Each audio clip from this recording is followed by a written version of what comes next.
This is the She Could Be podcast, presented to you by Project Rest, a domestic violence and sexual assault organization located in the upstate of South Carolina. My name is Crystal Watson, and I'm your host, the president and CEO of Project Rest, and a domestic violence and family law attorney. We decided to do this podcast because we want to further our mission to educate and support survivors of domestic violence and sexual assault. We also want to break down the stereotypes and we want to humanize survivors because she could be your mom, she could be your sister, she could be your daughter, she could be a he, she could be a they, but she doesn't have to be. This podcast contains discussions of domestic violence and sexual assault, which may be distressing or triggering to some listeners. Listener discretion is advised. All right. Well, welcome to the She Could Be podcast. Today, we have some exciting news because we are doing our very first collaboration with Coco's World. The creator of Coco's World is with us, Carly Stokes, and we also have another special guest. We have Shelby Stokes, and we also have Alicia Drain. So we have a whole crew of people. This is our first time having four people on our podcast. You know, they say, what is it? 2 is a party, 3 is a whatever the thing is, but this is a party, I say. Mm-hmm. So when I'm going to introduce our speakers some more, and we'll have our guests to come and kind of explain who they are and their role in this topic that we want to talk about today. The topic we're talking about today is she could be an Olympic gymnast, Simone Biles. We are all watching Simone, and she has been absolutely amazing to see. And there's a story behind the scenes that Netflix has been showcasing. There was a couple of documentaries, the Simone Biles Rising documentary, the Athlete 8 documentary, and we want to unpack that. Let me be honest. I am not a sports person. I was the typical nerd in school. I got cut from the cheerleading. I tried out for cheerleading. They cut me, and I feel a way about it, and I'm still salty about it. I tried out for the dance team for our band in high school. They cut me too. So I said, we need some people to come on that have experience working or playing in sports and athletics. And so we're so excited that Shelby is joining us today because Shelby played professional basketball, played collegiate basketball. So that's amazing because we can give perspective of how this story of Simone doing what she has done that we've seen her do in this country, but the behind the scenes and what that looks like. Because I just, this is a world that I'm not familiar with. And then Miss Carly has been in competitive dance. Mm-hmm. And so that's amazing. Again, like I said, they cut me from all that stuff. Now, I know I can dance in my mind, but everybody who went to high school with me, I know they're like, Crystal, you know you can't dance. But it's all about how you feel. It's Amen. Not about, okay? Yes. It's all about how you feel. So, but Alicia Drain is on our therapy team, our clinical team here at Project Rest, and we're so happy to have her as well because there is such a mental aspect to this. And I don't want to get into it, but just by the fact that when Simone was talking about having mental issues that she was working through when we had the Olympic sport back in 2020 in Tokyo. And, she said that. And I think that was real. We were all, we as a community, not me personally or us personally, but we as a community, we were very dismissive about that. And so I am so excited that we have an opportunity to have this platform to really talk through that space, because it's fun to see athletes on TV doing their thing, but we need to respect and honor the fact that they go through things, and we need to support them as a community. So with that being said, listen, I'm going to give a moment to Carly, if you want to give us a little about Coco's World, because we want your audience to be with us on this journey and tell us about it. So yes, I'm Carly from Coco's World. It is a podcast where I really focus on allowing people to find their voice and to share their story and their authentic truth. I'm so honored to be a part of your podcast, but also learning more about what your foundation is and, the purpose behind what you're trying to bring to the community. It is so needed, and I'm so excited for the collaboration. I'm so excited for this topic, and I cannot wait to see what unfolds. Yes. So thank you for having me. Yes, this is our first, but probably not our last collaboration, okay? Yes. It's all about collaboration here. So, all right, Shelby, tell us about you. So many of you have probably seen me from Coco's World on Carly's first episode. I'm also happy to be here and be on another platform and to be able to talk about a heavy topic. It's gonna have some weight today, but I think it's gonna help a lot of people, and I think it's gonna make more people in the community understand that like regular people go through this, because we'll dive into it, of course, but like the whole Simone thing, it's very separated from like us average people, I guess I should say. So it'd be nice to talk about all these things and bring it to the community and definitely help some people out. But as far as I go, as she mentioned before, I played professional basketball all the way back to 7 years old. So I've played my whole entire life up until last year when I decided to think I could play at 30 years old and decided to tear some more ligaments in my knee. We called it quits after that. So but yeah, so definitely into sports, all things sports. So a little bit of the opposite of you, but yeah, I'm excited. It's okay. Yeah, and you were mentioning that dance thing. So I don't know if Carly mentioned that she also runs a dance company called Dance to Fit. Oh. And I do. Dance to Fit. Dance to Fit with Carly. We are a platform where we help women find their inner badass, and it's all empowerment, no judgment, and it's a safe space for women to come in and dance, and it doesn't matter if you have rhythm or not. Oh, yeah. Now I have some rhythm now. Well, I'm just saying for your listeners. You said you could dance, and you love to dance. If you love dancing, come on through.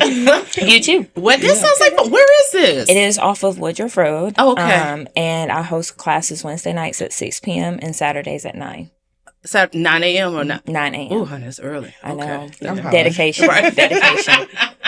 Well, that's amazing. We would love to learn more about that and get some information in the bio of all of our things, like some websites and all of the socials and stuff like that. So, I like that, channeling your inner badass. That's it. Yes. Yeah. Alicia, you want to share a few things before we dive into this? You're a regular, but we want to make sure that we give you space. Okay, so I'm Alicia. I'm a therapist here at Project Rest. I've been here for 2 years. I love what I do. Yeah, September will be 2 years. What? Time flies. It really does. When you're having fun, I thought it's been like a year. Go ahead. I'm sorry. I love what I do. I started out at the shelter. And so this has been a great opportunity for me. I've always wanted to be a therapist ever since I was a little girl. I always wanted to help people. I also have a nonprofit called Behind the Mask, where we just kind of give awareness, try to help those who maybe can't afford therapy, try to break the stigma around mental health, all things mental health, self-care. So it's on Facebook if you want to look us up. Tune in for Self-Care September, because self-care is important. So we have to remember that everything aligns: mental health, your spiritual health, your physical health. So. Oh, well, so we want to try to tackle this from a mental health lens, but let's just talk about the story. So, okay. let's just take an inventory in the room. So have we all seen the Simone Biles documentary and the Athlete 8? Okay. Yes. Yes. Well, let's just unpack. How do we feel about it? Feelings. Shaking my head. That's a heavy question. Mm-hmm. How do we feel about which one? Because I feel like it's a two-part question because they're two separate. That's fair. Coming from two different angles. Right. That's a fair question. So this is what I'll start by saying these were my takeaways, my thoughts. Okay. The Athlete A did a deep dive, and you got details, you got descriptions, you got visuals, and I must say my immediate reaction while I was watching it and listening to it, I felt sick. I felt sick, I felt angry, I felt frustrated. And as a mom of a 2.5-year-old, where I was thinking about putting my daughter in gymnastics because that's one of the many things that you can do, and I was just like, I can't do that. Like, now I am starting to feel very hesitant about, and I always call it an occupational hazard of just because of the work we do, having issues, trust issues, especially with having a little girl. But now I'm like, oh, absolutely not. Because even if you take the sexual assault piece away, there was still abuse that was happening. Of course. Mental, emotional. And I'm like, I can't believe it. Almost makes me think like, am I a part of continuing to perpetuate this by watching the Olympics and just supporting it. So there was so that I think that documentary left me with so many different thoughts and feelings that this is such a good place for us to kind of unpack it. I think the Simone Biles documentary, my biggest takeaway in this context was that my heart, I just hurt for her because she still has to put on a face. And she didn't go into much detail, but you could read between the lines. Before I even seen I saw the Simone Biles documentary first. And the whole time I was like, I just hurt for her because she's still in the public eye. She still has to put on this face. She can't really decompress and process everything. And so again, I'm not a sports girl, but when she was talking about the twisties and stuff, it really made me think like, of course she's having a problem performing because she has all of this that she's keeping in. She's keeping all of these things in. Even if she was in therapy, that I couldn't confirm. Like if she was in therapy and getting help. She is. Is she now? But I don't know if she was getting therapy back in 2020 when all of this kind of came ahead for all of us knowing when she walked away from the team. I don't know if she was getting therapy. Yeah, I'm not sure, but I did see in the recent documentary where she does, and during the Olympics, she spoke a lot about therapy and the importance of it. But I think it's going to be really important today talking about sports in general and youth sports. Yes. And we dive into how important therapy is. As we all know, we all love therapy and know how helpful it is. But being able to, we got to normalize therapy. Yeah. Amen. We have to. Absolutely. It's important because our kids need a voice. It's hard being a parent. We're all parents here.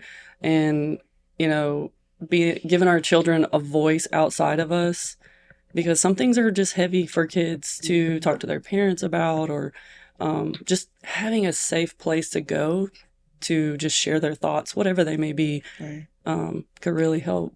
Can I add to that? Absolutely. Go ahead. I personally feel that also while normalizing therapy it is important for parents to also normalize teaching their kids to say no, and that their body is their space. Yeah. I did not grow up, I grew up dancing and doing pageants. And in the dance world, of course, little girls are in leotards similar to gymnastics. And a lot of times you only have on like tights just to give everyone a visual. And we would change, in front of each other and whatever. And my mom was very adamant that like, if I felt like I wasn't safe in the room, it was okay for me to go to the bathroom and change in private, where I would see a lot of other parents be like, no, we don't have time for that. You need to change right here in front of other people.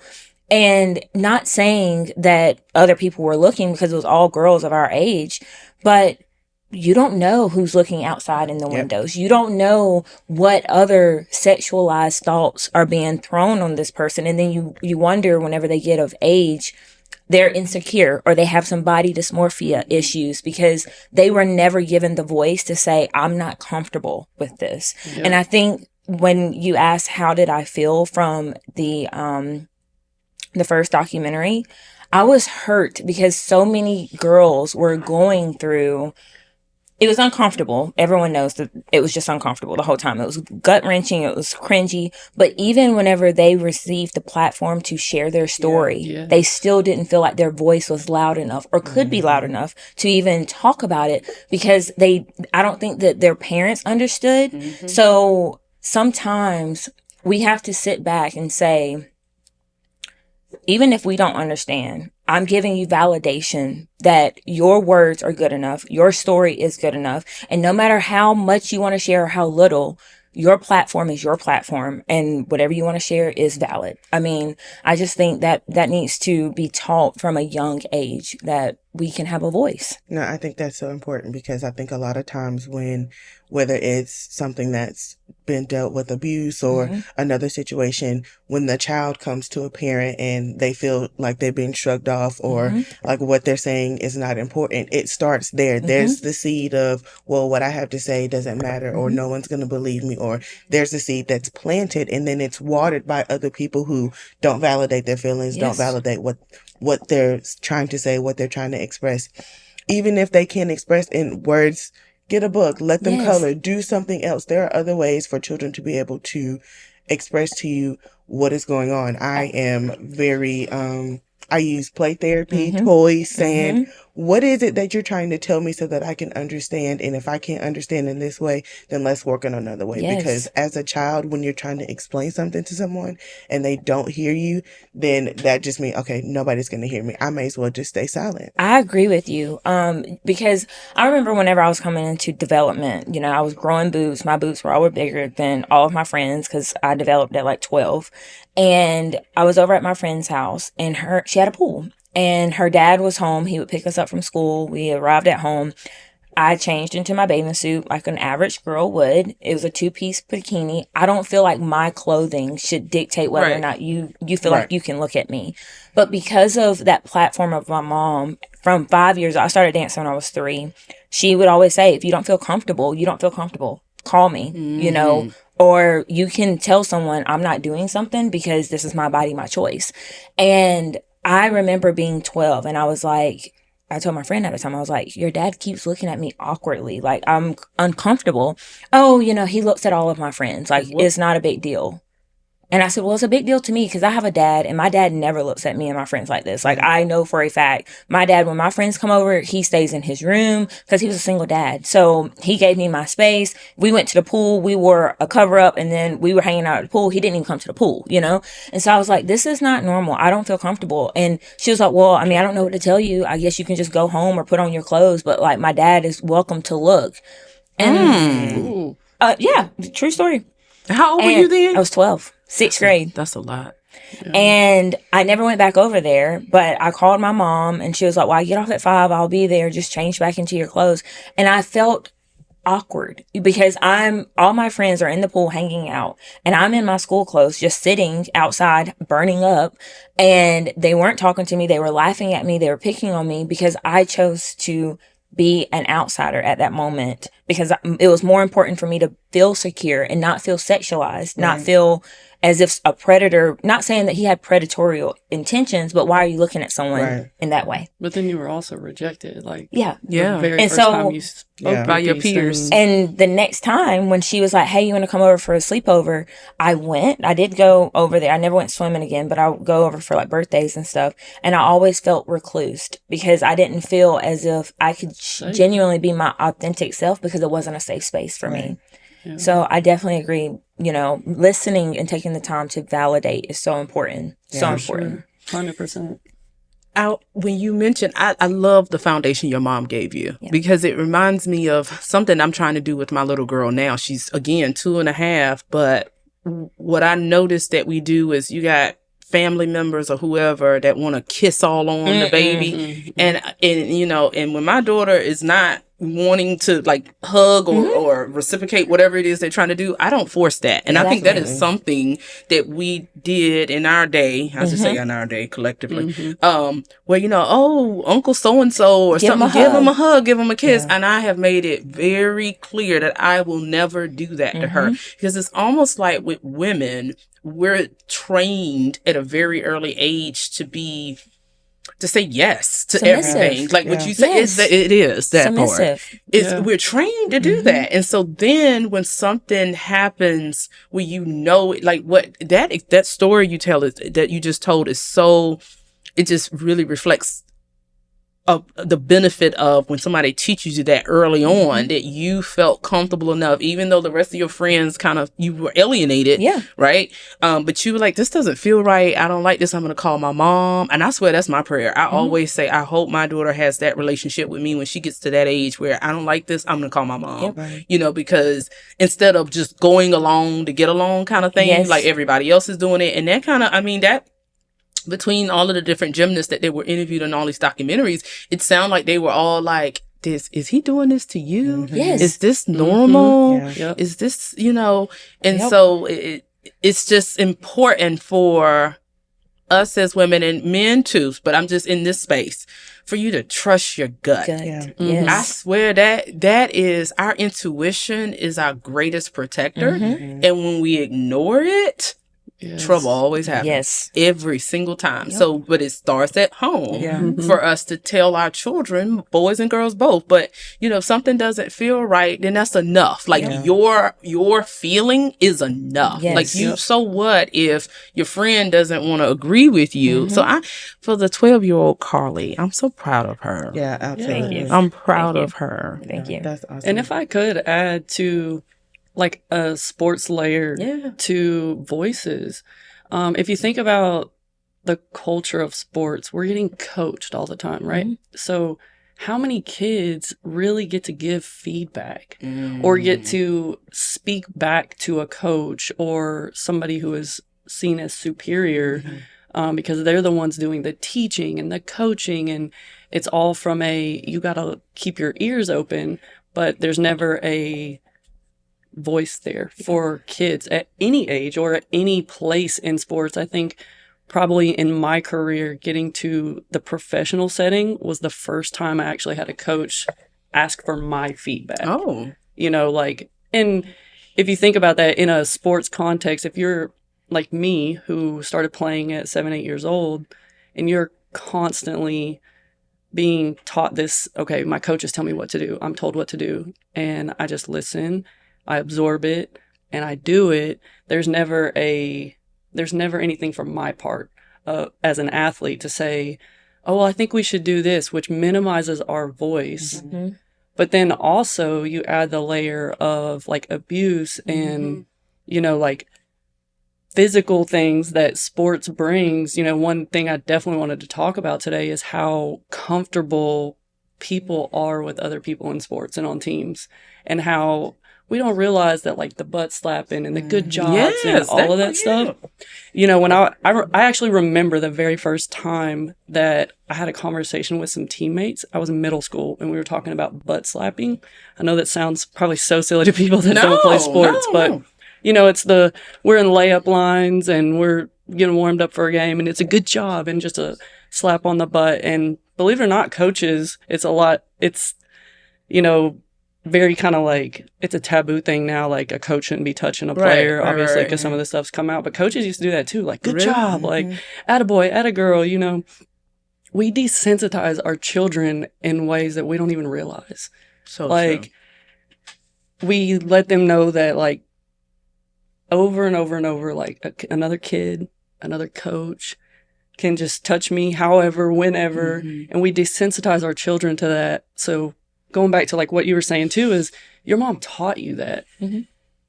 There's so many kids like myself, like my parents didn't think of that. It's nothing against them, but they didn't teach me that. I didn't know that, you know, in middle school when I had a conversation with my friends about, oh, what do we do? Like at the end of the line, oh, we slap each other on the butt and say good job. And like, it was just a thing, right? And we're little kids, and it became a process of, well, this is how we can touch each other, and it's open. It's not that big of a deal. Right. But then it goes back to that voice thing, and then being taught, like, it's important. Like, our youth need to be taught so many things. Yeah. Just even getting started in sports about, you know, those typical conversations that I'm sure you guys are probably going to have with your children when that time comes, of it's not okay for someone to touch you like this. Mm-hmm. And it is okay if you want to be like, no, so-and-so, Uncle Sam, whatever, you can't touch me, or you can't hug me, like you were talking about. You know, I just think that's really important for athletes, especially, from the standpoint that they don't typically get a voice. That's just the nature of how it operates. And I agree. Jumping back to a personal note, I think both of my parents, my mom definitely, like my mom empowered of, you know, it doesn't matter what you're wearing. It still doesn't give you the right, you know, people always say, oh, well, if the girl wasn't wearing short shorts or wasn't wearing a mini dress or whatever. Yeah. And my mom's like, you know, Carlisha, I want you to know my biological name is Carlisha. I was like, wait a minute, who's Carlisha? I just realized, I was like, this is the first time that but she would always say, you know, Carlisha, you're becoming a young lady, and that young lady's going to become a woman. Mm-hmm. And I know that you're going to go through different stages in life of college, and you're going to, you know, probably wear things that I wouldn't want you to wear, but if you choose to, it still does not give another person the right to violate you in any kind of way. Yeah. The other thing is, when I was 2, I was very stubborn, so I know I kind of feel what you're going through. I'm in the thick of it. I was very stubborn, and my mom and dad always shares this story, because when Shelby and I first met, I would not hold her hand. I have issues. Maybe it's little sensory issues. Like I'm not really sure. No, I love you, boo. But look at that. I couldn't. Yeah. So 2 years old, my mom always talks about her and my dad was walking across downtown Greenville, and I literally had this whole tantrum and was like, I am not holding hands. That's my daughter now. Mean, I would put my hands in my pocket, and oh my God, they would be like, okay, we have to walk across the street. So what are we going to do? I need you to be safe. And I wouldn't budge. Like, my hand would not come out of my pocket. And so they would just be like, okay, you know, walk in between us. And I would confidently walk in between them. But I was determined we were not holding hands. Right. And I think that even as 2-year-old me, it set a stage that even though I probably put myself in danger many times, did. And my mom and dad should not have allowed that to happen. But I'm grateful because they always gave me the space to voice how something made me feel. Yeah. And then they would talk to me and say, well, in parking lots, you're going to have to hold our hands because cars are backing out. You're little. But if we are in a space where you can be in between us and you will walk appropriately, we will allow you to do this. It's a give and take, you know? Yep. And I just think, and I'm so grateful, and I say that on this platform to both of my parents in the midst of their divorce and all the things that they were going through, they still made sure to teach me true values of who I needed to be the empowered woman I am today. Mm-hmm. So I agree with you. On something I wanted to piggyback off something both of you said, I think a lot of times in just society in general, we teach our children or people not to rock the boat. Yeah, we don't want to cause any issues. Yes. You don't want to be the one that's picked out. You don't want to be the one that's picked on. You want to go with the status quo and be normal like everybody else.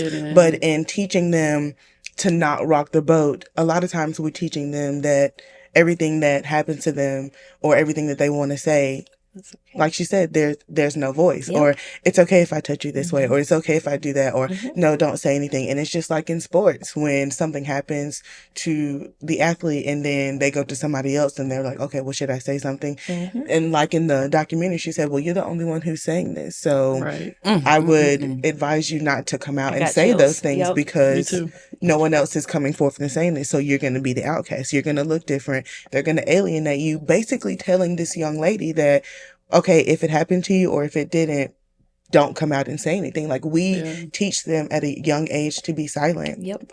And it's not okay, even though I have all boys, and I have a husband, like, my husband's been through things and I've been through things, and we teach them at a very early age. You cannot, if you don't want to share, you don't have to share. Number one, we start there. Like, sometimes people are like, oh, well, you know, share. If they don't want to share, they don't have to share. That's a boundary that I'm setting with them even as a young age. Yes. Like and sometimes that can be controversial, but I'm teaching them that it's okay to say no. Yes. It's okay to say, I would like to play with this toy for a little bit longer. You can wait your turn. Yep.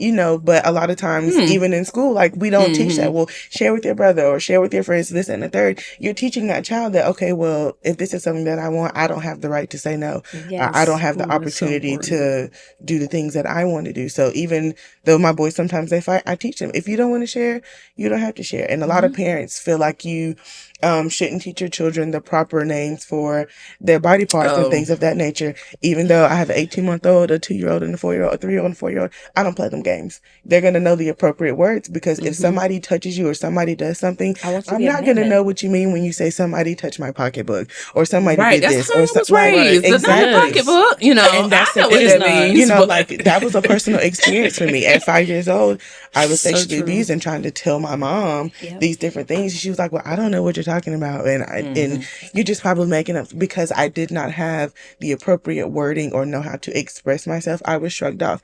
I never want my children to be in a space where they can't, one, come to me, or two, explain themselves appropriately so that I can understand and get on it and handle it immediately. I just have to jump in and say, why is it that just as a society, we have this knee-jerk reaction to not believe people? That is my biggest pet peeve. Yeah. I was saying the same it's just thing. like we immediately, oh my God, just using this as an example, this Larry Nassar, and the perpetrator of Simone Biles and all the gymnasts that he assaulted.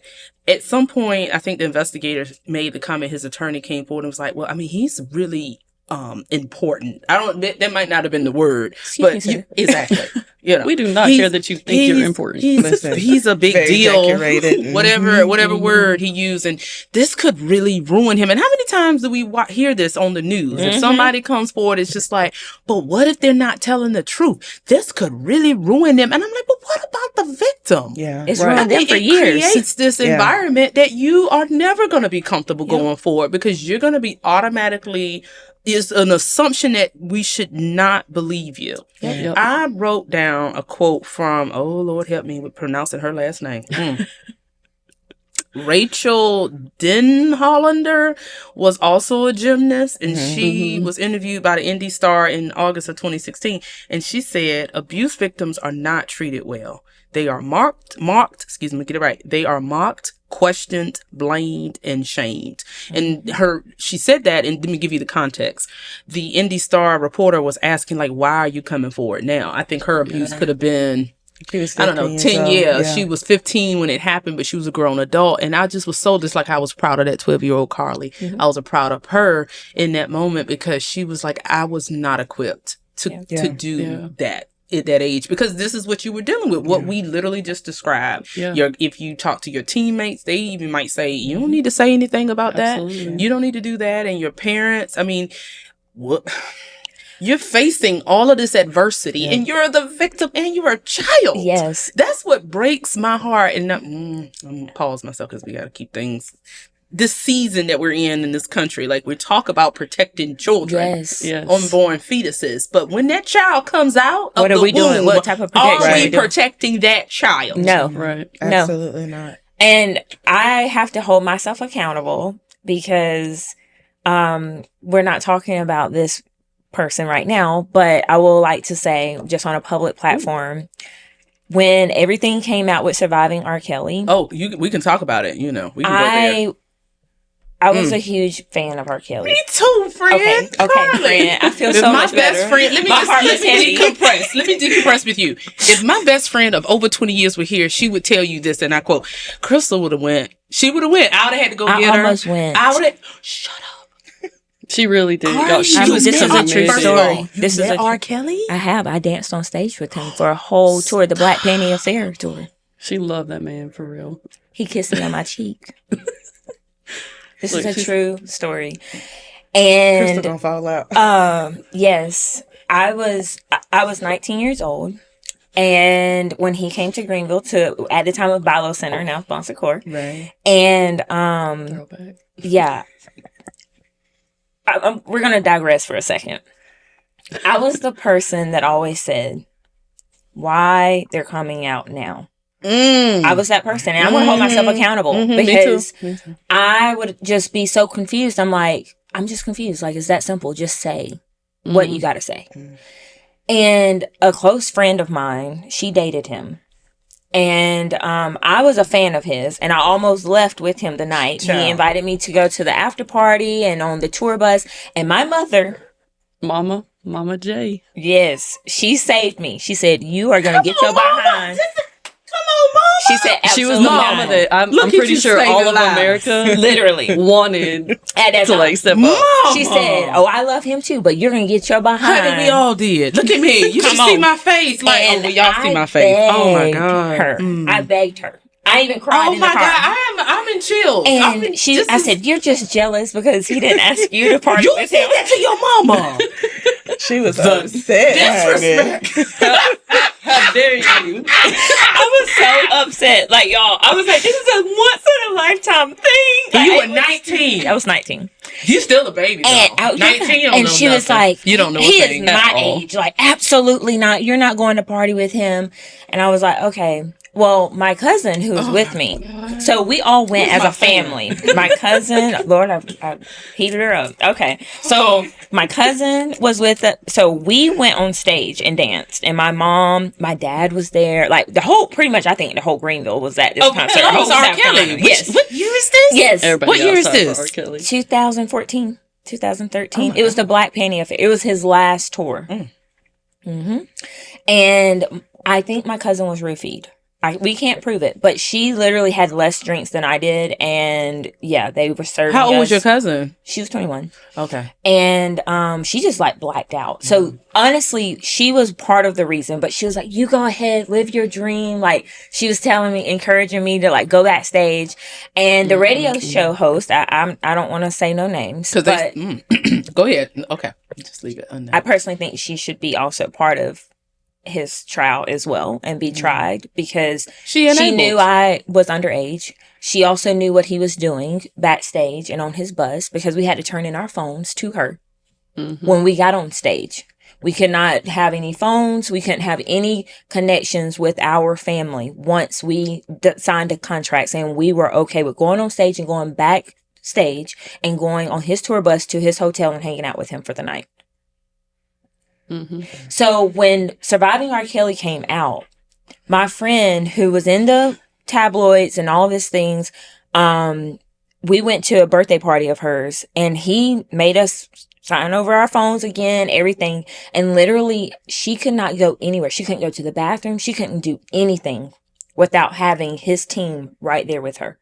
And when we all showed up, it was no guys. So it was a party, a house full of all girls. And y'all looking at each other like, hey, well, hey, I'm here to... We're trying to mingle, and at the With time each I was other. not mingling with women. No Right. men. So so I'm like, I'm not interested in this. So and they all look like me. So I was like, absolutely. he had not. a type. Yes. Oh yeah.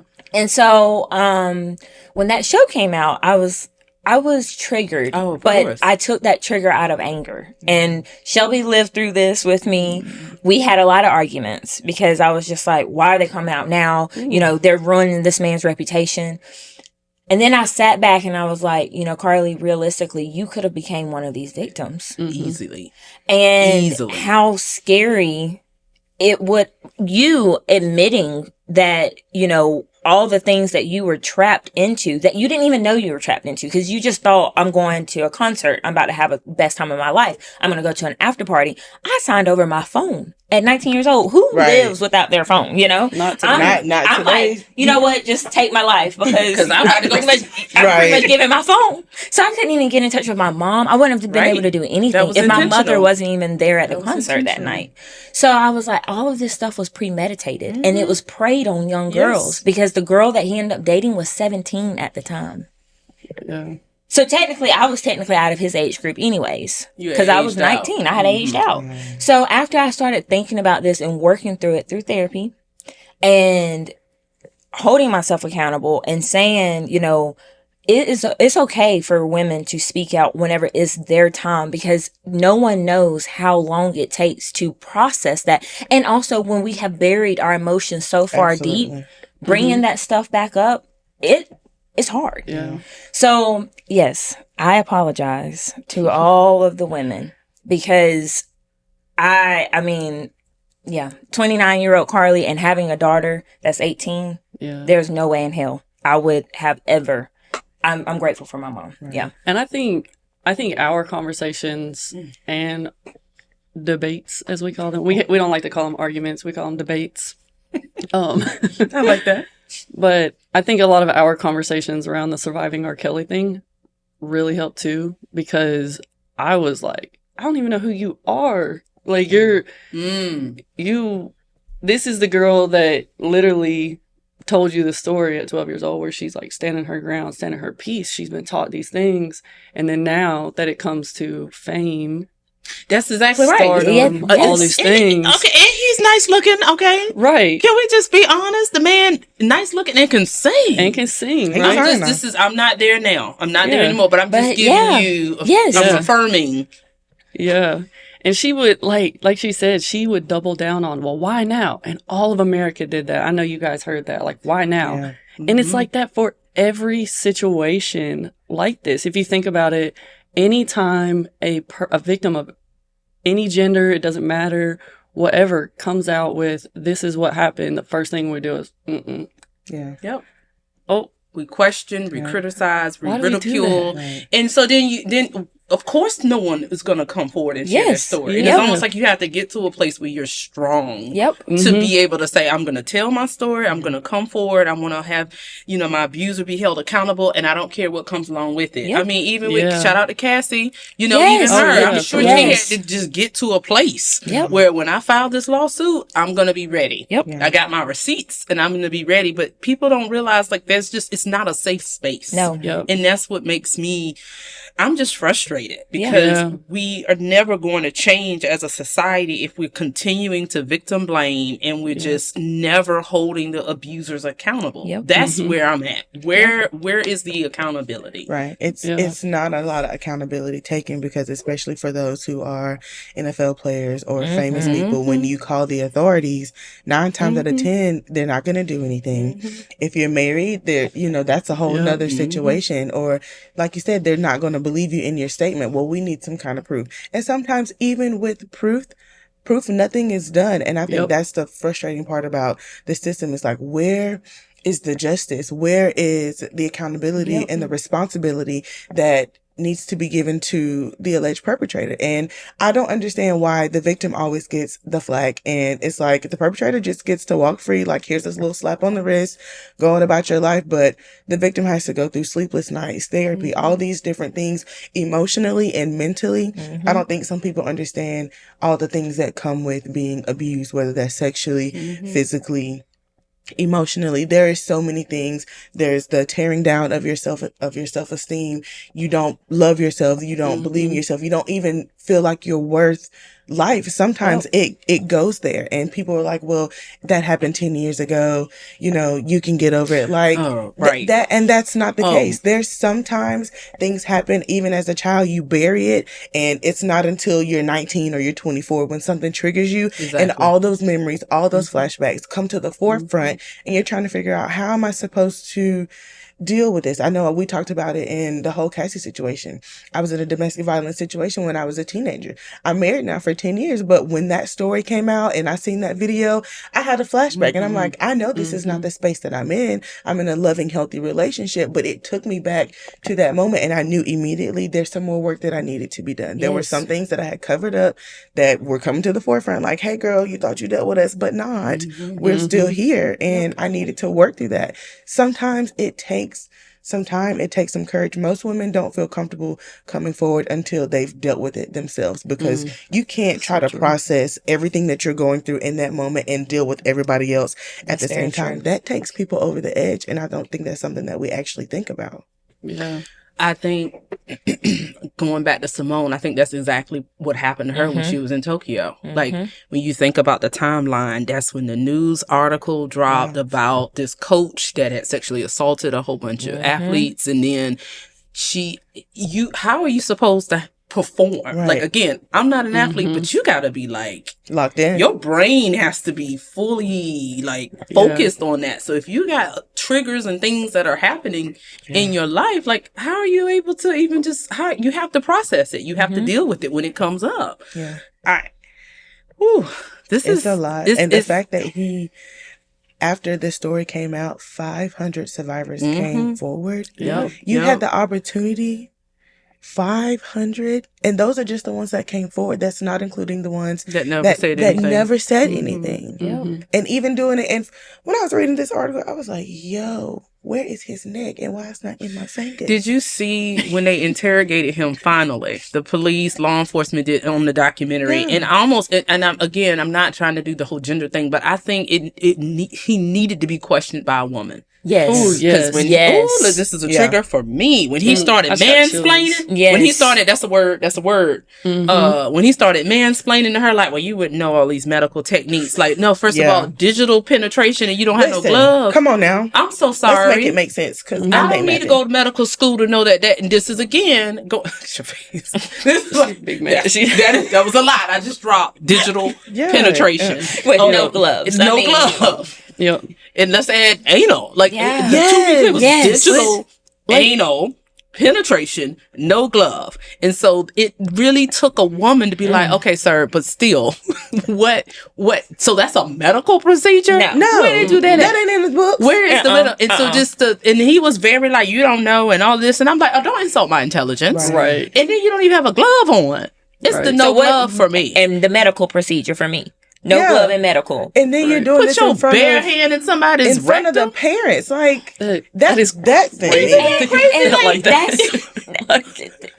I didn't understand. parents thing. Yes, like the one girl said that he had his left hand doing something medical and his right hand doing something sexual at the same time. Yes. First of all, In front of parents. In front of mama. Mama didn't know. I'm like, Mama didn't see it. Mama what didn't you see going it. on? But they said that he used to position himself yes, in ways where to they cover. could see it. one hand. Mm-hmm. And he explained well, the procedures. let me say something. I'm going to walk around the procedure Period. table. That's why I'm hell about I'm the mom I'm at trying this to point. figure out, Okay, okay. I see your arm moving up just a little bit. What they're doing over there? Correct. Let me find out. Well, and my daughter, she's 18, and literally to this day, they're like, "Well, Mom, you don't have to go in the back." And I Yes, said, I do. No, yes, I do. Do you need me to go Yes, in the I back? Do you need me to go in the back? To my daughter, like this has nothing to do with you. I understand. I don't need her access to her medical records, but if she needs me, I'm gonna be there because I want to make sure that she feels safe. And that was my thing. I'm like, you guys could have walked around, just walk around, just.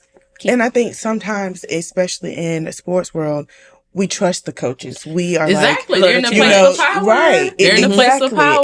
And even going beyond that, we trust the babysitters. Yes. We trust Yes. we trust all of these people who are so connected, and we're like, okay, well, they would never. Maybe you don't know what Uncle Sam or Brother Tom or none of those people would do. And you have to ask questions. And when you see the signs, baby, ask questions. Yes. I nannied for a very long time, and I had this kid that was actually my favorite child, and I think we grew separation anxiety from each other or something. But I spent a lot of time with him and his sister, and he got of the age where I would bathe him and everything because his parents were surgeons, and he started speaking about his different body parts than hers. And they were the parents, nothing against them, but they were like wee wee and pee pee and all this stuff. And I nicely told him, I was like, you have a penis, you know, and that's okay. And your sister has a vagina. And he was like, okay, yeah, I have a penis. And so when his mom came home that night, I said, I just want to let you know, during bath time, he was very, talking about his penis. And I told him that this is what his body part was. And she was like, okay. And I said, and also, because they would have cameras stationed around the house, and I always made sure to ask whenever I was going to babysit, do you all have cameras? If not, I will bring one for you all because I want you to know that this is a safe space. Right. And I know that I'm going to be dealing with nighttime routines and I never want to be put in a situation, nor would I ever want you to feel like your child's placed in a situation that is uncomfortable. So that is a valid thing. And I'm so happy you brought up babysitters, because people do not think about that. They don't. And it'd be the number one people that's Listen, it's abusing your always children. someone that the child is familiar with, Yes. which is the number one reason why they don't disclose at Disclose it, first, yep. because they're like, well, no, that's somebody who I love, that's somebody who I play with, that's Yep. somebody who give me suckles and lollipops and candy and all that. And baby, it's bribery and we don't even understand. Yes. It's grooming. Yeah, Yes. I wanted to go back to what you said about it was quick. You said, oh, they would never. You know, we've heard that so much. Yeah. And in my experience with that, it was with a person who that used religion. I'm godly. You know, I'll keep your kids safe. Like, your kids are safe with me. Yeah. You know, they would prep the parents, Yeah. right? And, you know, if you're a spiritual person, you connect with that person on that level. And you're like, oh, yeah, I could trust you with my child. And I'll be honest with you, that same thing happened with me and my parents. My parents to this day don't know, you know, my story. And I've been trying to figure out how I was going to talk about it on this platform, because I really think it's important to share with parents and kids. But even my parents to this day don't know. But my parents took me to meet the trainer that assaulted me. And he laid that on thick. Oh, you know, I'm a godly man and I always protect children. I love kids. And, you know, I was involved in training up in Indianapolis when I was in college. So I was older, but this guy trained kids from 5 years old to high-end professional athletes. I actually met him trying to go pro, and he was decorated, and he knew my favorite player, right? My favorite player was Tamika Catchings. Shout out. I don't know if she'll ever hear it. It was awesome to meet her and get to, you know, enjoy that world, that stardom. This man was also training like George Hill. I don't know if I know you're not too familiar with basketball, but yeah, up in Indiana with the Fever and the Pacers and all of that. So my favorite player of all time, I got to meet her and spend time with her, and he put me in these rooms, right? And it was something that also got shared with my parents, like, oh my gosh, he's decorated, he's gonna get you, you know, to the professional level. And my parents were excited. And it just makes me think back to like surviving R. Kelly. And another thing that America puts these stigma on is, you know, they go so heavy on the parents, rightfully so. We all have done it. We're like, the parents should be protecting the babies. But do the parents know how to protect their kids, or the signs to look for, or like what to do in these settings? Because if you're a good person, you're not an abuser, we don't think like that. Like, I don't think like a thief, because I'm not one, right? So like, it's hard to be like, oh, they would never, you know, when we don't think like that. We don't think like an abuser or somebody who's grooming children or what they're doing. So it makes it really tough for even parents. And I also empathize with parents that their kids go through this, because I know the weight that they probably carry, especially like in my house, because there's history of sexual trauma in my house.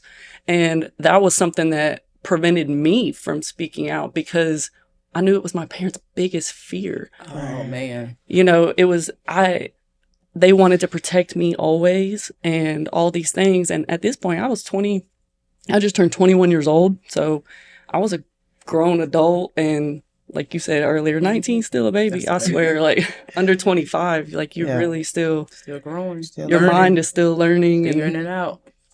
But my parents were there. They love the man too. You know, he's great. You know, he's going to help your dream. Like, what do you think? I'm like, yeah, I'm excited. You know, he's going to help my dreams come true. And all of these things.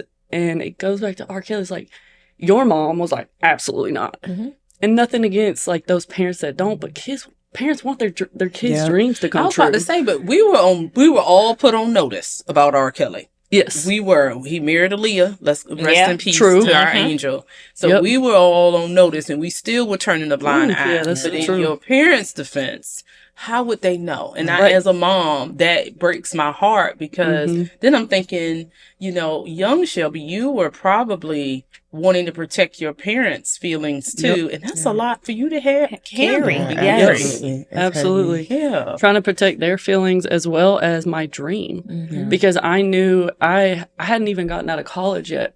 And I knew if I had any bid at a professional life, whether it be here in the States or overseas, my reputation was going to be what showed first. Yeah.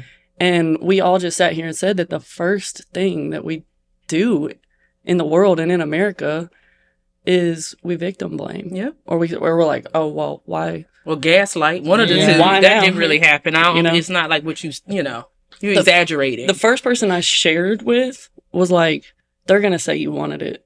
That's the Oh very my first thing that was gosh, told that's me. awful. And I thought about that so hard because I'm like, I'm 21 years old.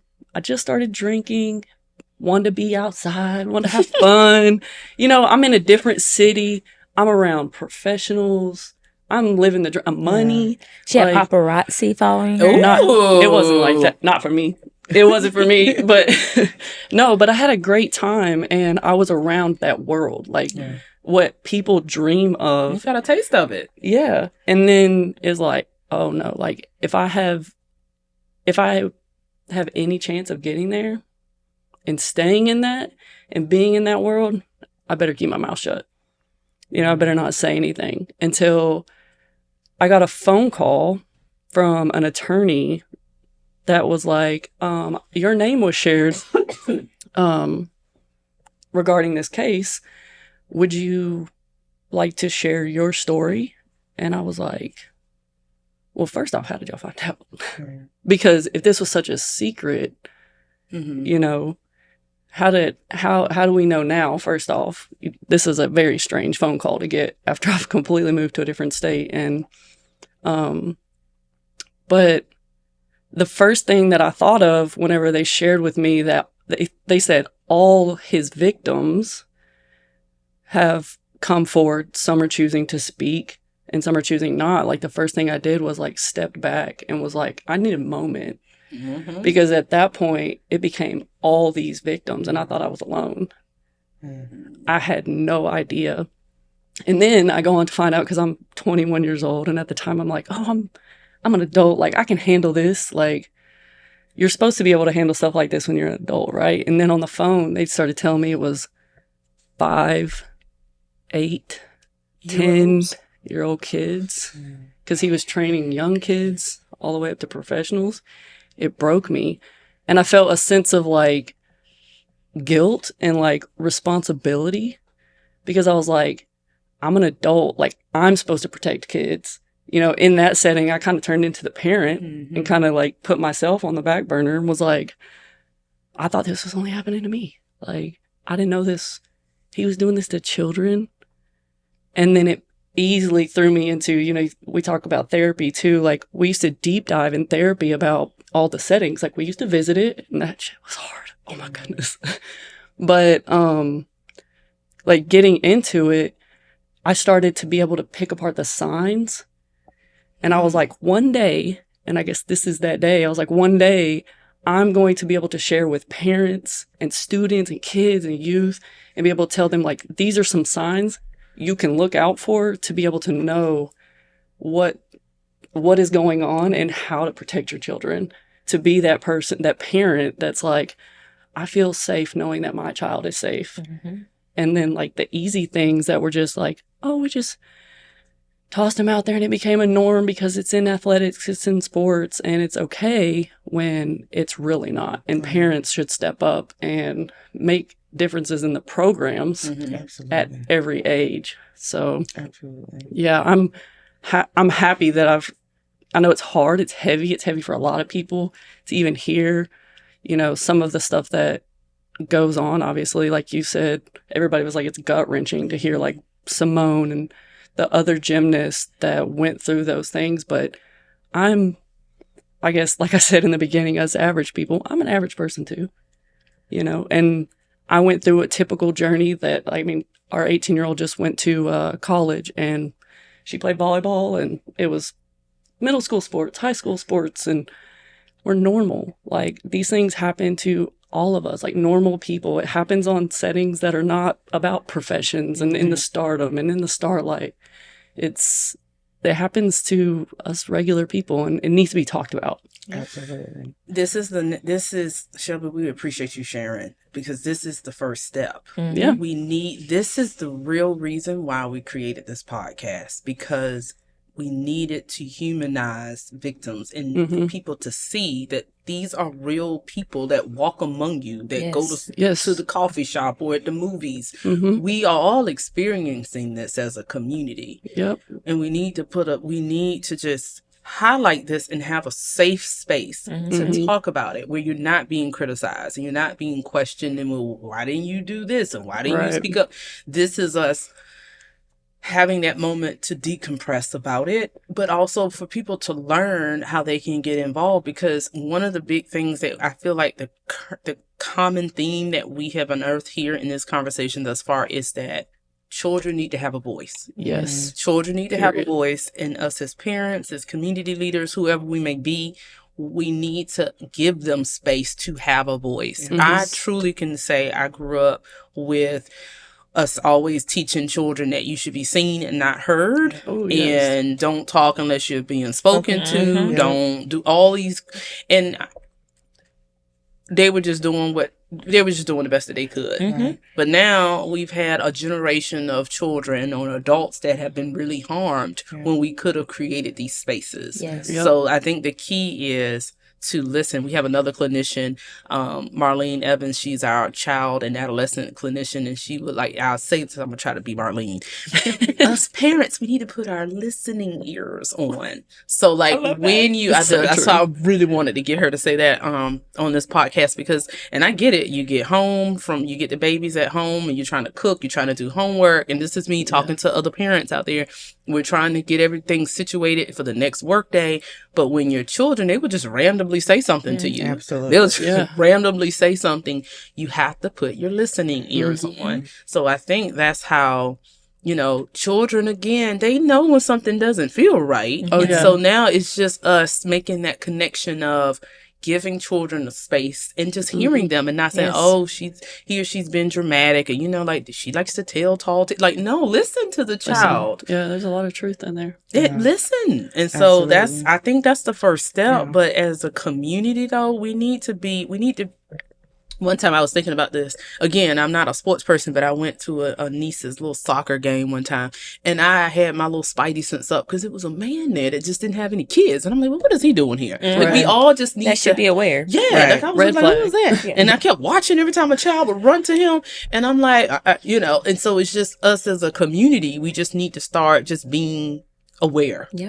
And I think what you spoke to about this abuser having that religious, oh God, we can go there, we can go there, but I'm gonna put religion on the shelf for a second, for the show, because I don't want to, because that's a conversation in itself. But and I'll just say with that Larry Nassar guy, he was quoted as the good guy. Right. So let's just talk about the people, the perception.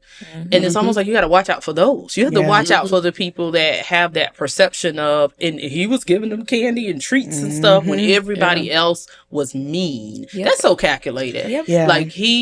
Just the psychological part of that. He was the only nice adult. You're being ridiculed. You're they talking about your weight and you need to lose weight, and you're isolated from your family. Kindness. And that's it. He was the only one that was sick to me. He kindness. Knew that.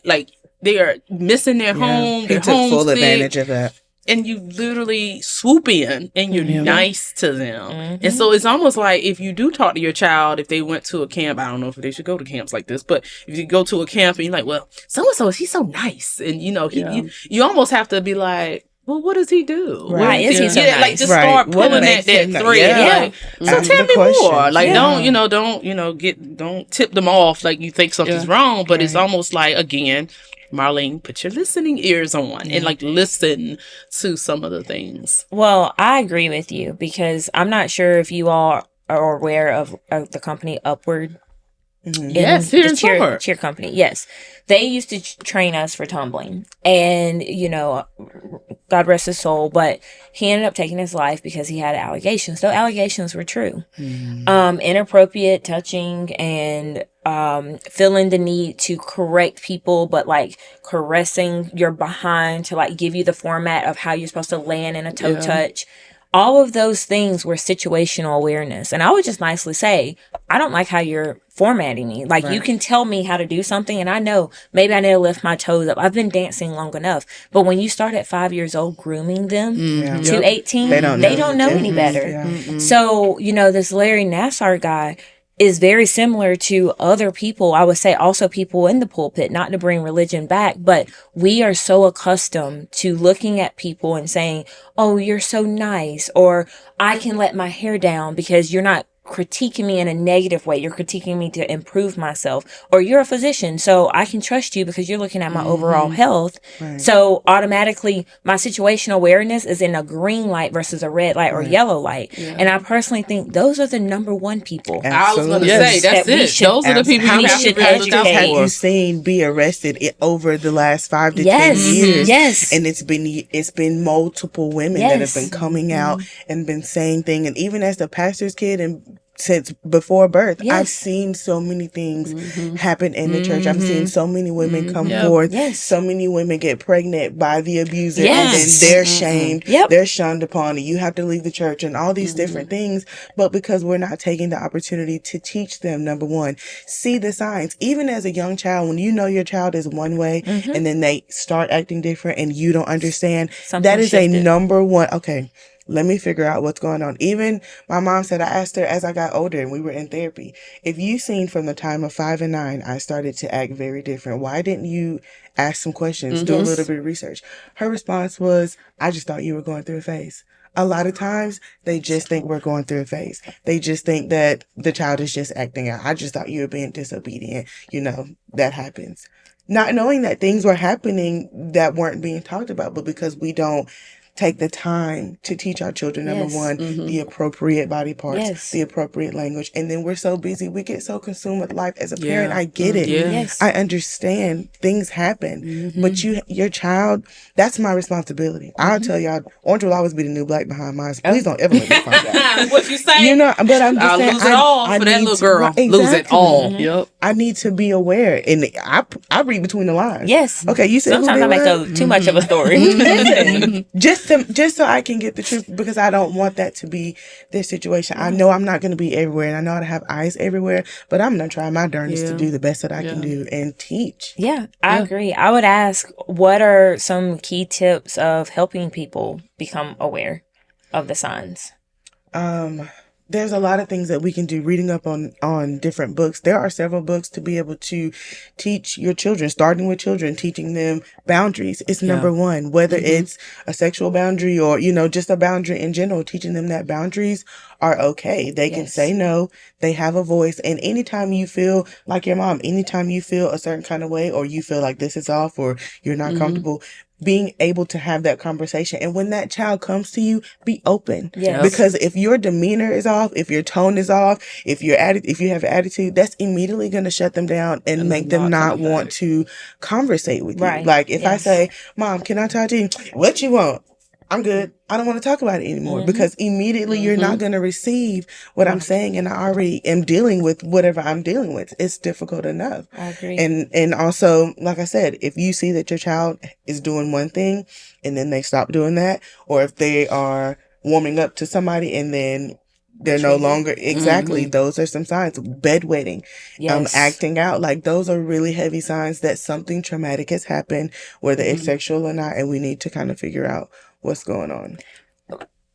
I was going to just ask from the athletic realm. Yeah, I was about to speak on like community, like kind of a call to action for the community on things that we can do as a collective, as parents, because we're going to have kids that play sports. I think it's important. We already have all these preliminary season or whatever meetings. Like if you're in the sports world, you know, before the big season starts, all the parents sit down with the coaches, there's conversations, things like that. Every age, from kids to professional level. I think it's important that we start to teach the proper boundaries as far as physical touch in this sport, right? You know, whether it's gymnastics, dance, basketball, whatever it is, like this is okay. this is not okay. Yeah. right. I think that should be taught first and foremost. But then secondly, from the community, we need to have educational programs to start these conversations. This is a problem. We can't sit here and act like, okay, well, we're just going to have this quiet little meeting and we're not barely going to talk about it. No, it's a problem. Right. Like, it's big stages, small stages. Have professionals come in to speak? No, I'm just saying in general, having people like myself or just adults in general to have the conversation. Obviously, we got to mitigate the age. We got to figure out like what's appropriate to discuss at what level for certain kids. But kids need to be aware that these are problems and that it gives them the opportunity to also process and think and be like, okay, well, my coach shouldn't have done that or this or that. It gives them that opportunity. But then also from a sports perspective, especially basketball, I don't know how other sports are. There's a lot of closed practices. I don't know if you've been I've heard that term. So So it's like a double-edged sword because for a coach, you want closed practices because you have the crazy parents, right? That lose their mind. They want to coach everybody. They want to be the coach. Right. So I see from that perspective where they need to close practices so they can keep people's attention, coach properly, right? But at the same time, you also completely isolate your children. Yeah. So as a parent, we need to come up with a way to, okay, this particular individual doesn't know how to act, so they need to be removed. Right. But we don't need to completely isolate right. kids and other people to close practices, because then you take children and now it's their responsibility to see red flags. Yeah. And see all these things versus like, you have other grown adults there, right. like who know what's appropriate. Like you said at the park, why is this grown man over here with all these little kids? Like, that's a red flag. I was on him like a hawk too. Right. See, so I definitely think in sports that's something that should be, and it can be addressed in the first meeting. Look, if you want to act out and be that crazy parent, you gotta go. But we need to keep these spaces open, and then we need to talk to our kids about these situations. 13, 14, 15-year-olds. They can handle conversations about, you're already starting to talk to them probably about sex and what's going on in school. You're going to talk about how, we teach our little girls, like, don't let boys touch you in this way, or they're going to try to approach you this way. Why don't we have that same conversation around predators? Like, it's a problem. We need to talk about it. We can't just be like, oh, well, it's uncomfortable for us to talk about. Oh, we're not going to talk about that. Because then it's going to happen to them. Exactly. Shelby, I'm so happy to share that here at Project Rest, we have a rape prevention education program, and we reach out. We have a relationship. So for those who don't know, Spartanburg is a college town. We have about 7 colleges, and we have a relationship with all. We have a team that will provide rape prevention education, but we call it that that's a very general overview. But ultimately, like kind of what you're saying about how you title that, it's not necessarily using the word rape, because that's kind of inflammatory for people. So we talk about healthy relationships and boundaries, consent, what to do if you were a bystander. And so that has really been going well at the college level, because you got college, you got a college town, you have bars, all of these things happen. So even if you are, witnessing something, like what can you do to stand up for somebody? Right. And so, but the challenge, I just want you to know, the challenge is it's very hard for us to get into the public schools. Yes. And I'm just going to let y'all know that's a challenge. Not saying that we haven't been, but that is not, the door is not open for that. There are curriculum. So just to be clear, there's curriculum that exists for college level, primary school level. And we've had success with like the Boys and Girls Club and like kind of after school programs that will allow us in. But that is one of the core programs that we offer here at Project Rest, because we are trying to break this cycle. That's why, again, the podcast is us having a space to talk through it, but we are very proactive as well as reactive. We have the crisis line for anyone can call us 24 hours of the day if they have experienced that. But so we do have that. We're trying. So I'm appreciative of you giving this call to action in the community, because we need the community to open the door for us to come on in. So there's curriculum that exists. We have staff to do it. We even have like a part-time college student here that, I mean, we have the means to do it, but we need the community to buy into this and make it a thing. Like kind of we talk about sex education where they show you all the venereal diseases that you can get in pregnancy. I don't even know if they do that. Let me say I've been, it's been a minute for me. Well, we just finished high school. So, okay, so y'all, so they do still offer that. And it's like a joke, though. Is it? Look at me. I don't know. It's been 7 days in the gym, and they just generically go over it, and they're like, yeah, this is what you can do if you don't use a condom. And our daughter came home and was like, you know, Shelby, you taught me more about my sexual health than... Girl, I sat down with them today. You know, because she's like, some of these girls need to be taking baths and stuff. They do. Like, they need to wash. We need to be talking about the hygiene. Listen. Not just jokingly talking about a STD, you know? So yeah, Safety. they take it as a joke. And also I will say, afterwards we're going to connect, because of course we my will. dissertation was off of mental health and also sexual abuse survivors, and I got in really great connections with some people, so That's I amazing. want to share. But also I know that we're trying to wrap up here, but to go back to like the community thing and like that call to action, I just gotta say, I'm gonna give y'all one more. I'm gonna call y'all to action. For us to protect our children and to be safe, we have to accept and absorb mental health. We have to. Yep. It's a big problem. We have to heal our wounds. So every it ends with culture, us, every you know? community, it's so bad where people are like so afraid of mental health, therapy, all these resources. The resources, like you just said, the resources are right here. We have the opportunity to protect our children, protect people, have better health all the way across the board. And we over here worried about, what's Miss Susie gonna think about me being Right. Everybody worry about everybody else's feelings but your own. Like we need I don't to got just time to keep up with the Joneses, because at the end of the day, when I look at myself in the mirror and I'm not okay with who I am and what I got going on, nobody else has to deal with that but me. Nobody else got to And deal are with the them Joneses thoughts healthy? but me. We always talk about Period. the Joneses. Right. Okay. This is probably You know what I'm toxic saying? over there. It's probably toxic. As much as it could be. And I'll say my motto is hurt people, and heal people, heal people. And empower women, empower other women. Man, that's so Exactly. true. Absolutely. It's Exactly. important. Therapy is lit. It is. I actually have a shirt that says therapy is I lit. love that. That's need cute. one.